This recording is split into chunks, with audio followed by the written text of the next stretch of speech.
जो भी बच्चे मैट्रिक में 2022 में एग्ज़ाम देने वाले हैं उनके लिए ये VVI क्वेश्चन साबित होगा, क्योंकि ये क्वेश्चन एक चैप्टर के फिजिक्स का है, एक चैप्टर के और फिजिक्स के जो है पहला चैप्टर के क्वेश्चन के ऑब्जेक्टिव है सिर्फ, ठीक है। और इसके बाद हम पार्ट 1 आज अपलोड कर दे रहे हैं, उसके बाद पार्ट 2 भी अपलोड इसका करके हम आप लोग को पूरी सोल्व करा देंगे, क्योंकि लॉकडाउन की वजह से सभी बच्चे तो नहीं पढ़ पाए, इसलिए हम सोचे हैं कि इसको ऑनलाइन क्लास दे करके क्यों ना इसको कवर कर दिया जाए सिलेबस को।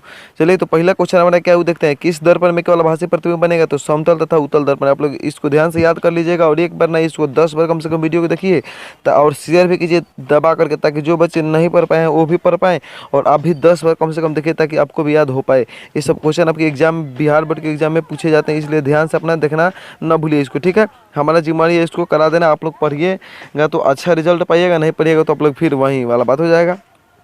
चलिए, तो पहला क्वेश्चन है कि किस दर्पण में केवल आभासी प्रतिबिंब बनेगा? समतल तथा उत्तल दर्पण। इसका आंसर हो जाएगा समतल तथा उत्तल दर्पण में। चलिए, अगला क्वेश्चन को हम देखते हैं कि समतल दर्पण में प्रतिबिंब की प्रकृति क्या होती है? समतल दर्पण में प्रतिबिंब की प्रकृति क्या होती है? तो आभासी तथा बराबर होती है। समतल दर्पण में प्रतिबिंब की प्रकृति क्या होगी? आभासी तथा बराबर होती है। उसके बाद हम अगला क्वेश्चन को फिर देख लेते हैं कि गोलीय दर्पण की फोकस दूरी उसकी वक्रता त्रिज्या कितनी होती है? तो गोलीय दर्पण की फोकस दूरी उसकी वक्रता त्रिज्या की आधी होती है। यह बात आप लोग को ध्यान में रहना चाहिए। जो गोलीय दर्पण की फोकस दूरी होती है वो उसकी वक्रता त्रिज्या की आधी होती है, क्योंकि फोकस दूरी F बराबर सूत्र होता है R/2, ठीक है। इसलिए उसको वक्रता त्रिज्या कितना हो गया? ये आधा। त्रिज्या को कहते हैं R रेडियस और बटा 2 हो गया A बराबर यानी फोकस बराबर। चलिए, अगला क्वेश्चन को हम देखते हैं कि प्रकाश तरंग किसका उदाहरण है? प्रकाश तरंग है एक विद्युत चुंबकीय तरंग, ठीक है। प्रकाश तरंग जो है विद्युत चुंबकीय तरंग का उदाहरण है। विद्युत चुंबकीय तरंग पूछेगा कि प्रकाश कैसा तरंग है, तो विद्युत चुंबकीय तरंग है, आप लोग को ध्यान में रहना चाहिए। अगला और 5 नंबर हम क्वेश्चन को देखते हैं कि दर्पण सूत्र क्या है। देखिए, दर्पण सूत्र का इसमें हम ऑप्शन तो नहीं दे पाए सब में, क्योंकि सिर्फ आंसर को सिलेक्ट किए हैं। आप लोग आंसर को आराम से पढ़ लीजिए और आप लोग के ऑप्शन के आने के बाद यही आंसर रहेंगे तो इसको आप लोग सिलेक्ट कर दीजिएगा वहाँ पे। दर्पण सूत्र होता है 1/v + 1/u बराबर 1/f। आप लोग कन्फ्यूजन न कीजिएगा, लेंस सूत्र अलग होता है और दर्पण सूत्र अलग होता है। इसके जस्ट अपोजिट में चलेगा लेंस सूत्र, और लेंस सूत्र और दर्पण सूत्र में जस्ट अपोजिट का संबंध है, इसलिए ध्यान से यहाँ पे रहिएगा। दर्पण सूत्र होता है 1/v + 1/u बराबर 1/f, जो आपके यहाँ पे लिखा गया है 1/v + 1/u बराबर 1/f।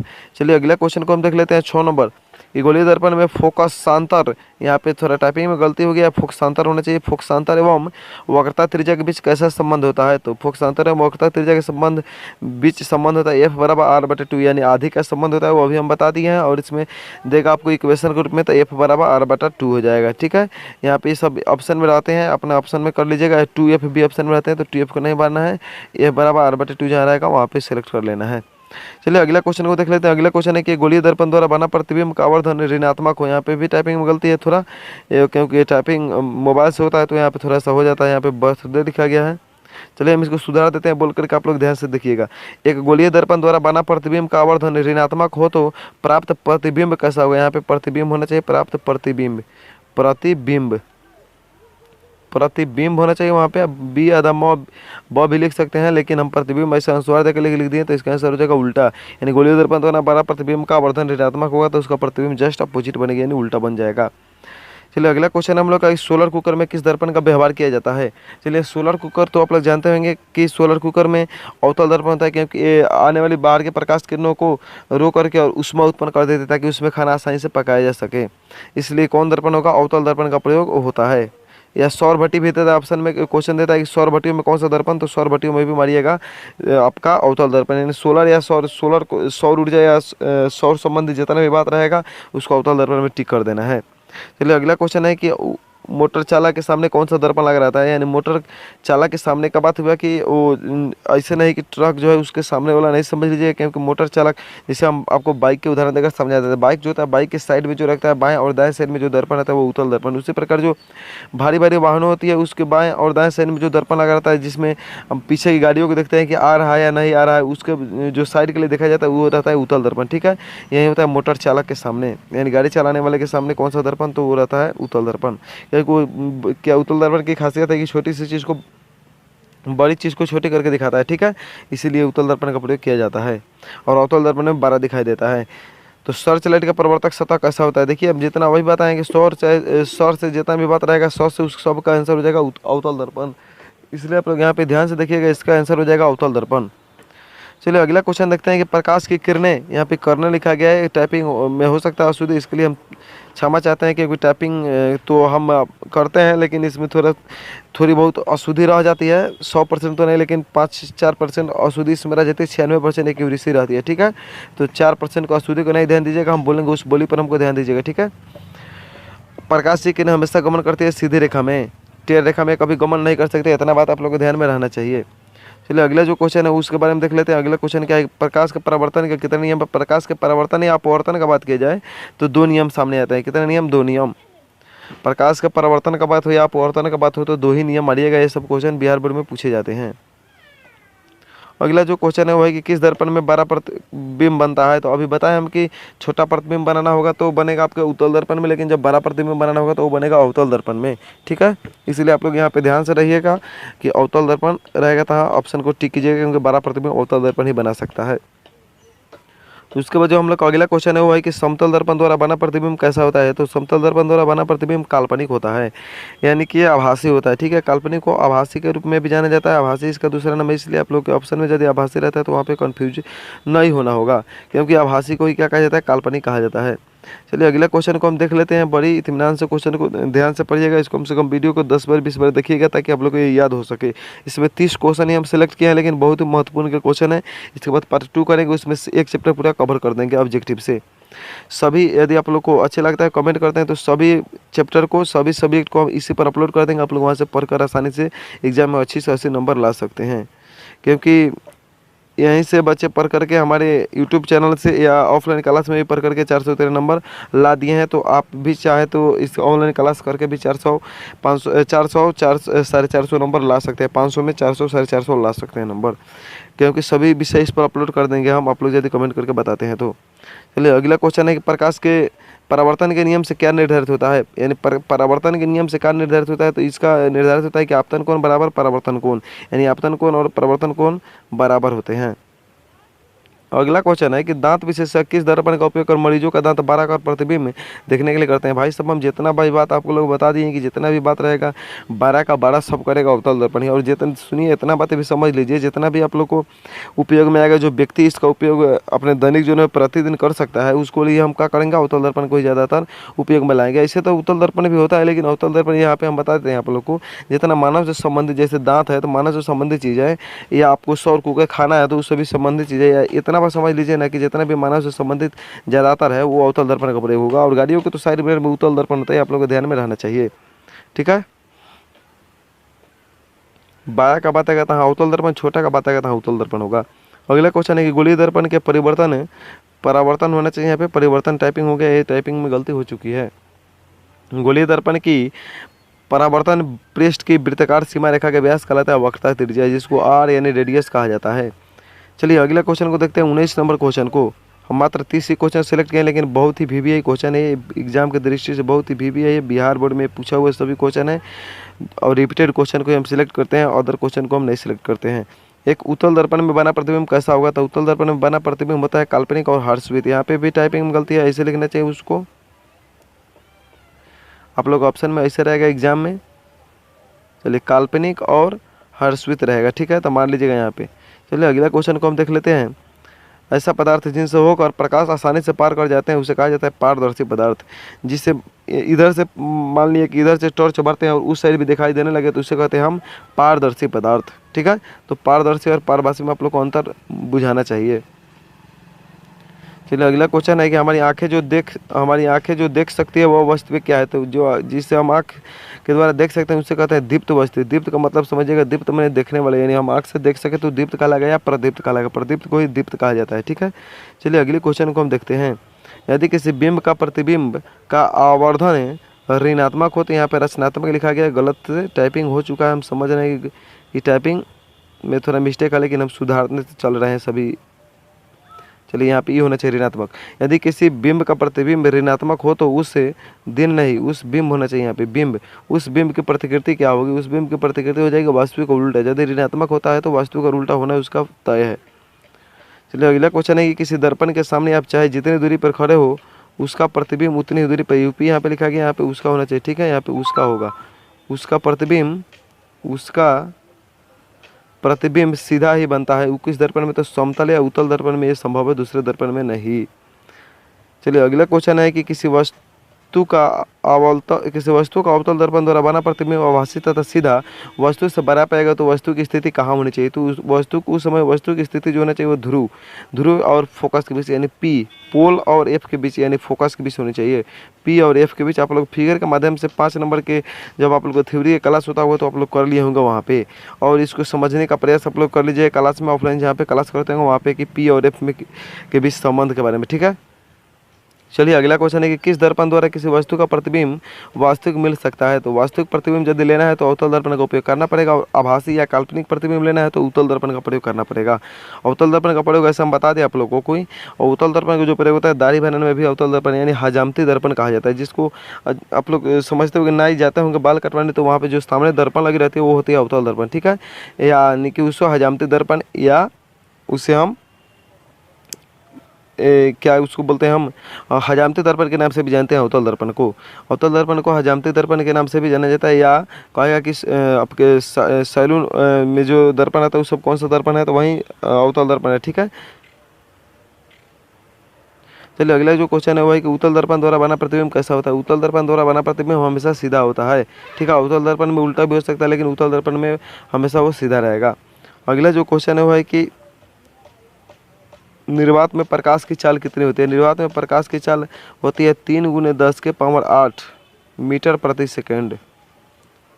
मीटर प्रति सेकंड। आप लोग यहाँ पे कन्फ्यूज न होइएगा, हम 8 को 0 लिख दिए हैं इसलिए क्योंकि इसमें टाइपिंग करने में पावर 8 ले जाने में दिक्कत होता है, इसलिए हम इस पर 0 लगा दिए। इससे कोई आप लोग को परेशानी नहीं होनी चाहिए। 3 × 10⁸ याद कर लीजिएगा। अगला क्वेश्चन है कि काल्पनिक प्रतिबिंब हमेशा कैसा होता है? काल्पनिक प्रतिबिंब हमेशा सीधा होता है, ये आप लोग को बात मालूम चल गया। चलिए अगला क्वेश्चन को हम देख लेते हैं, ये हमारा 28 तक हो गया। अगला क्वेश्चन को देख लेते हैं कि किसी वस्तु का आवर्धित काल्पनिक प्रतिबिंब किस दर्पण से बन सकता है? किसी वस्तु का आवर्धित और काल्पनिक प्रतिबिंब अवतल दर्पण से ही बन सकता है, ये आप लोग बढ़िया से पढ़ लीजिएगा इसको। चलिए अगला क्वेश्चन है कि संयुग्मी फोकस से संभव किस दर्पण में? संयुग्मी फोकस है अवतल दर्पण में संभव है एग्जाम में। ठीक है, और 31 नंबर क्वेश्चन कैसे याद करना है उसके बारे में देखते हैं। चलिए सबसे इसमें पहला बात है 31 नंबर क्वेश्चन में, 31 नंबर क्वेश्चन है हमारा कि किसी वस्तु का आवर्धित, यहाँ पे फिर गलती टाइपिंग हो गया, किसी वस्तु का आवर्धित काल्पनिक प्रतिबिंब किस दर्पण में बनता है? तो किसी वस्तु के जब आवर्धित और काल्पनिक दोनों प्रतिबिंब बनेगा तो सिर्फ अवतल दर्पण में ही बन सकता है। ठीक है, अवतल दर्पण का उपयोग ऐसा हजामती दर्पण में भी किया जाता है। इससे पहले वाले वीडियो नहीं देखेंगे तो उससे जाकर आप लोग बिल्कुल देख सकते हैं। जो बच्चे मैट्रिक एग्जाम 2022 में देने वाले हैं उनके लिए तो ये बिल्कुल रामबाण साबित होगा, और ये पढ़ना बिल्कुल उनके लिए कंपलसरी होगा, क्योंकि 100 ऑब्जेक्टिव है, 100 में से 50 का उत्तर देना है। जब तक वो नहीं पढ़ पाएंगे तब तक वो नहीं अच्छे नंबर से पास कर पाएंगे, इसलिए उनको पढ़ना बहुत जरूरी है।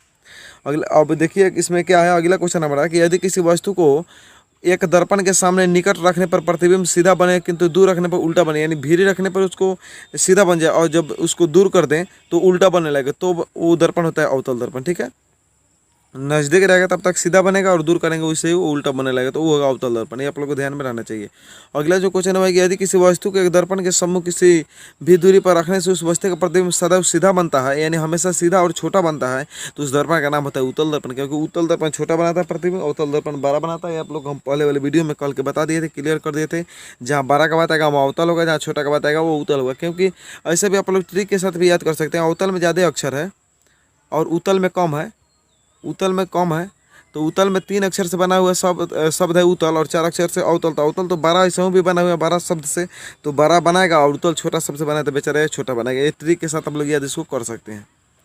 अगला जो क्वेश्चन है वो है कि उत्तल दर्पण से प्रतिबिंब सदैव कैसा बनता है? तो उत्तल दर्पण से प्रतिबिंब सदैव कैसा बनता है, यानी किसके किसके बीच बनता है, यहाँ पे कहना चाहिए। क्वेश्चन कैसा हो गया इससे कोई दिक्कत नहीं है, एक बार क्वेश्चन को फिर हम रिपीट करते हैं, सुन लीजिएगा।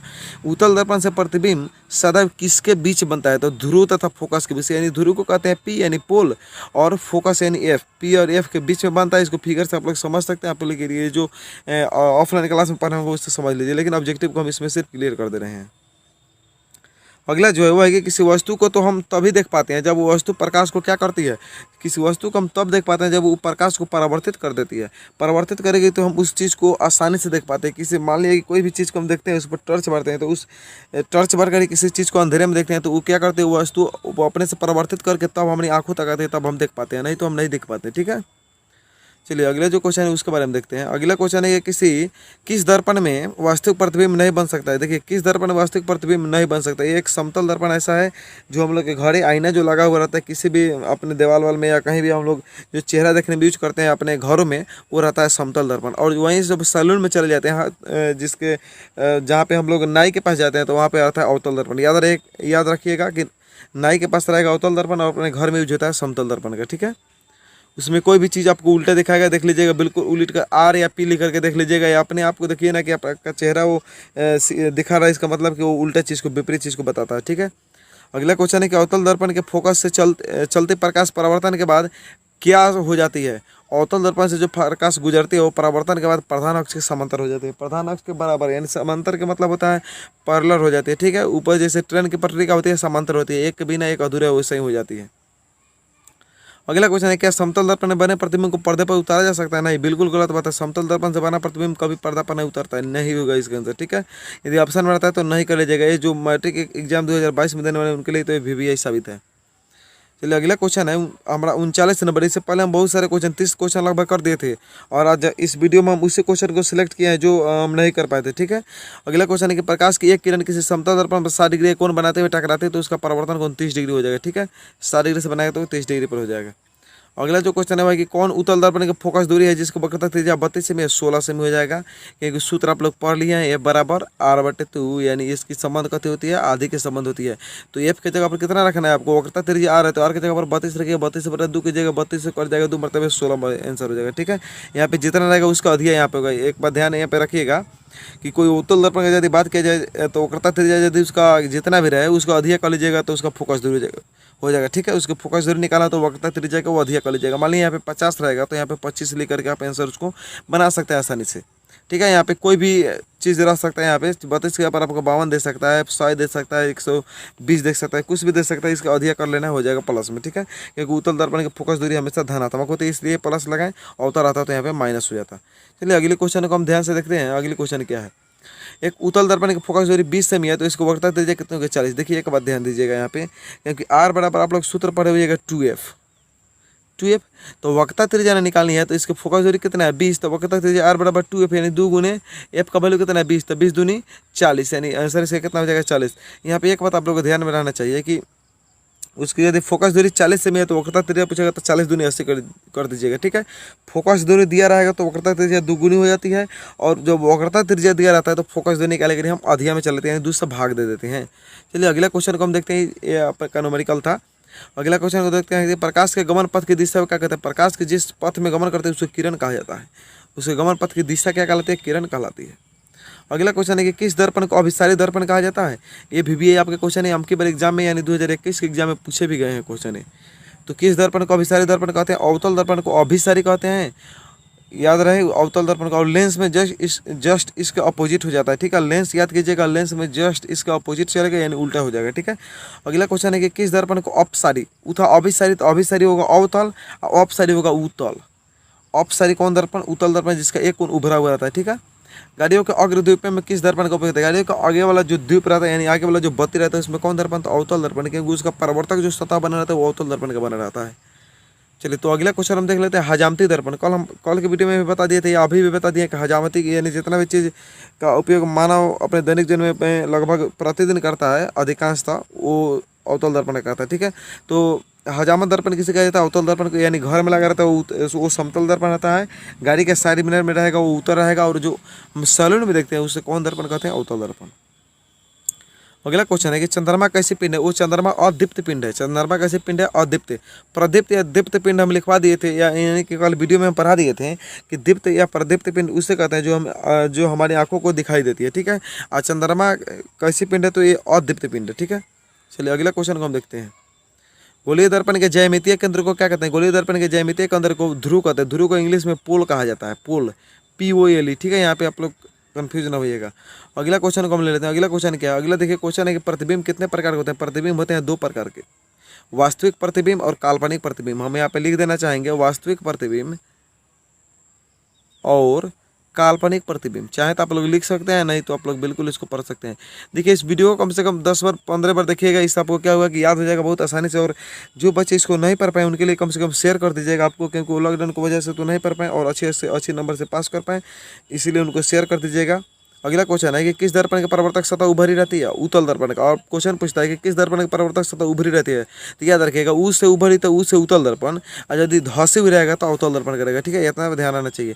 यदि हमारी वीडियो अच्छी लगे तो चैनल को सब्सक्राइब कर लीजिएगा और बहुत इसको ज़्यादा शेयर कीजिएगा, ताकि इस वीडियो से बहुत लोगों को लाभ मिल सके और अच्छी से अच्छे नंबर से पास कर सके लोग। ठीक है, मिलते हैं अगले वीडियो में अगले चैप्टर को लेकर के।